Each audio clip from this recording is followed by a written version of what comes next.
आप देख रहे हैं हिंदी समाचार। मैं हूं आपके साथ हर्षिता। ओबीसी आरक्षण पर सुप्रीम कोर्ट के फैसले के बाद सीएम शिवराज सिंह चौहान का बयान।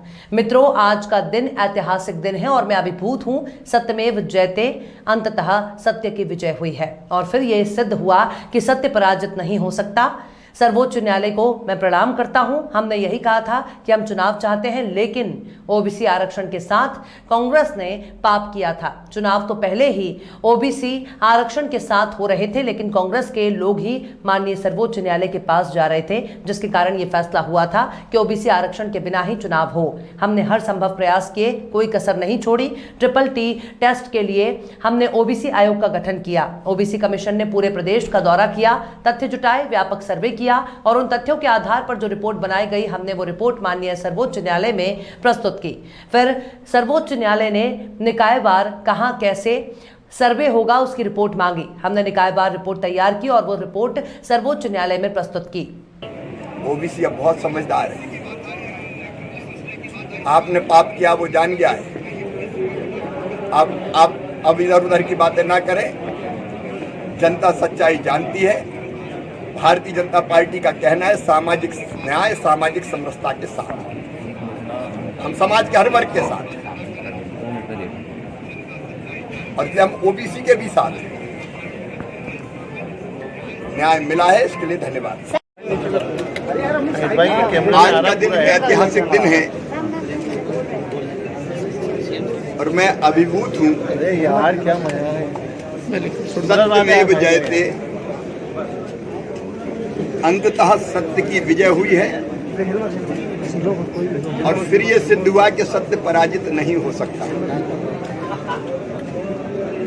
माननीय सर्वोच्च न्यायालय को मैं प्रणाम करता हूं। हमने यही कहा था कि हम चुनाव चाहते हैं, लेकिन ओबीसी आरक्षण के साथ। कांग्रेस ने एक पाप किया था। चुनाव तो पहले ही हो रहे थे ओबीसी आरक्षण के साथ, लेकिन कांग्रेस के लोग ही माननीय सर्वोच्च न्यायालय में गए, जिसके कारण यह फैसला हुआ था कि ओबीसी आरक्षण के बिना ही चुनाव हो। हमने हर संभव प्रयास किया, कोई कसर नहीं छोड़ी। ट्रिपल-टी टेस्ट के लिए हमने ओबीसी आयोग का गठन किया। ओबीसी कमीशन ने पूरे प्रदेश का दौरा किया, तथ्य जुटाए, व्यापक सर्वे किया और उन तथ्यों के आधार पर, सर्वे के आधार पर जो रिपोर्ट बनाई, हमने वो रिपोर्ट माननीय सर्वोच्च न्यायालय में प्रस्तुत की। फिर सर्वोच्च न्यायालय ने, तब भी कांग्रेस के मित्रों ने कहा कि नहीं, अब हो थोड़ी सकता। वो प्रसन्नता मना रहे थे। आरक्षण की चिंता नहीं थी, भाजपा को कटघरे में खड़ा कर लिया। लेकिन आज मुझे कहते हुए संतोष है कि माननीय सर्वोच्च न्यायालय ने